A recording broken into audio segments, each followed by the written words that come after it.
Yo, c'est Noémie et aujourd'hui je vous présente ma wishlist pour le mois d'octobre. On commence tout de suite avec Maudit soit-il de Courtney Alameda aux éditions Milan. On va rencontrer ici Malicia Helsing, qui est la descendante directe d'Abraham Van Helsing. Malicia a le don de voir l'aura des morts, et du coup, armée de son appareil photo, elle va pourchasser les démons qui menacent les habitants de San Francisco. Seulement voilà, un jour, un démon qui semble en savoir pas mal sur sa famille va la maudire, elle et certains de ses amis, et va les condamner à mourir dans 7 jours. Malicia va donc devoir aider de ses amis essayer de surmonter cette malédiction, en plus de fuir son père qui a décidé de la pourchasser parce qu'il pense que sa malédiction peut être contagieuse et se propager dans toute la ville. Dans Une robe couleur de vent, paru aux éditions Prélude, Sophie Nichols va nous présenter une femme et sa fille qui viennent de s'installer à York pour créer une boutique de vêtements vintage. On va découvrir un petit peu leur existence, et au fur et à mesure, on va comprendre que la mère cache quelques secrets à sa fille. Aux éditions Nobinobi, Nanae Aoyama et Satoe Tome se sont alliés pour créer La Lune s'ennuie. Il s'agit d'un album jeunesse dans lequel on va suivre la Lune qui s'ennuie profondément et qui va décider d'aller faire un petit tour.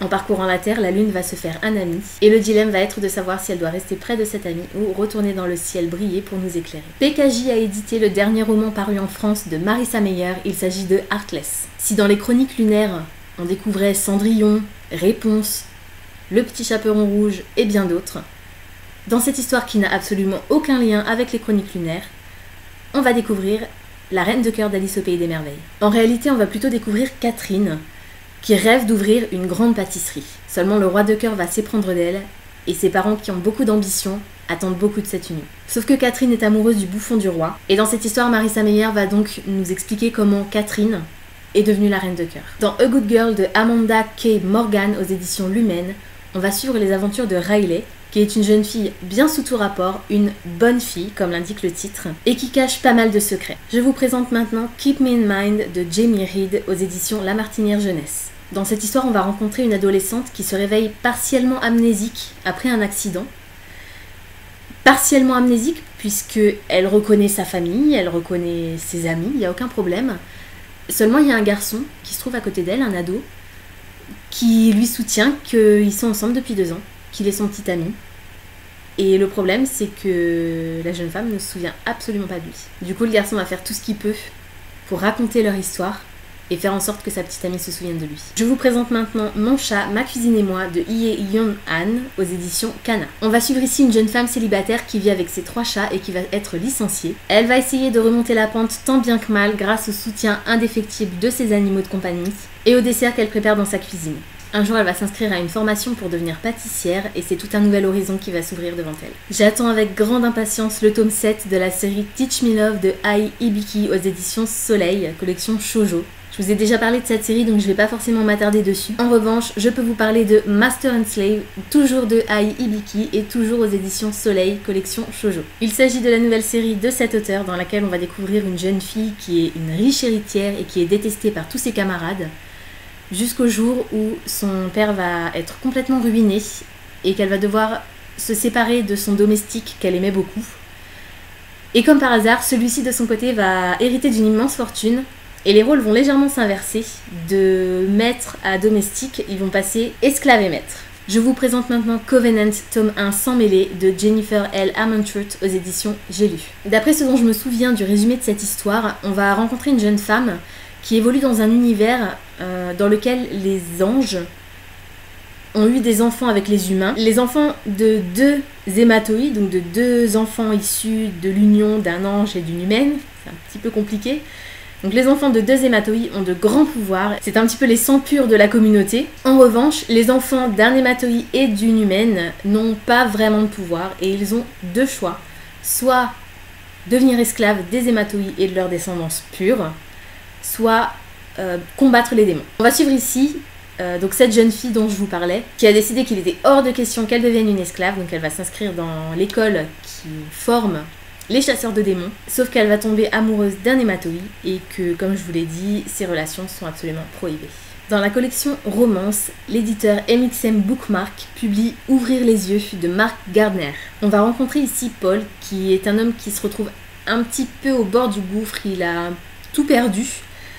Mais il va décider de reprendre sa vie en main et il va jongler entre une formation d'instit, un stage et quelques heures de ménage dans une entreprise. Sauf que Paul a une fâcheuse tendance à réarranger un peu l'organisation et la décoration des personnes qui travaillent dans ses bureaux quand ces gens sont chez eux. Et un jour, il va découvrir un post-it d'un des employés de la boîte. On suppose que c'est d'un des employés de la boîte qui lui dit qu'il a repéré son manège et va commencer ainsi une correspondance un petit peu originale. Ça y est, Gallimard a publié le 3e tome illustré de la saga Harry Potter de J.K. Rowling. Harry Potter et le prisonnier d'Azkaban aux éditions Gallimard, écrit par J.K. Rowling et illustré par Jim Kay. Je ne vous ferai pas l'affront de vous résumer cette histoire et si vous ne la connaissez pas, je suis désolée, mais là, je peux plus rien pour vous. Allez, on passe à la suite. Je vous présente maintenant Il y avait des rivières infranchissables de Marc Villemain aux éditions Joël Losfeld, collection littérature française. Il s'agit d'un recueil de nouvelles qui ont toutes le même thème, la naissance du sentiment amoureux. Après 13 raisons, le nouveau roman de Jay Asher débarque enfin en France sous le titre What Light, publié aux éditions Michel Lafon. On va découvrir ici une jeune fille qui vit deux vies, parce que sa famille a une ferme de sapins de Noël et qu'ils vivent la moitié de l'année dans la production de ces sapins et la deuxième moitié de l'année, ils déménagent à l'autre bout du pays pour vendre leurs sapins. À la période de Noël, la jeune fille va rencontrer un jeune homme qui n'a franchement pas bonne réputation. Apparemment, il aurait fait une énorme erreur il y a quelques années et depuis lors, il ne cesse de la payer.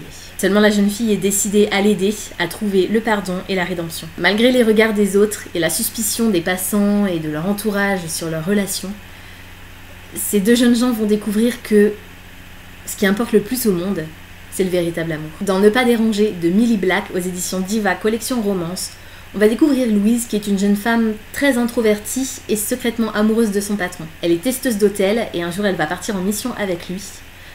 Le problème, c'est qu'elle va se rendre compte, arrivée sur place, que sa valise, avec des fringues bien sous tout rapport, a été échangée avec la valise d'une femme un poil plus libérée qu'elle. Dans leur collection Romance paranormale, les éditions Sharon Kenna publient le premier tome de La Citadelle des monstres, Le Pacte des Cats, de Laura Black. Ici, on va rencontrer deux jeunes femmes qui sont organisatrices de mariage et qui sont embauchées pour, je vous le donne en mille, organiser un mariage. Seulement quand elles arrivent sur place, elles se rendent compte que la citadelle dans laquelle sont supposées avoir lieu les festivités est pleine de mystères et l'une des deux jeunes femmes va commencer à se sentir très mal à l'aise et même à avoir des visions inexplicables. Chez le même éditeur, Kay Aisling publie Blakely, gardienne de la nuit, tome 1, La mort est une compagne fidèle.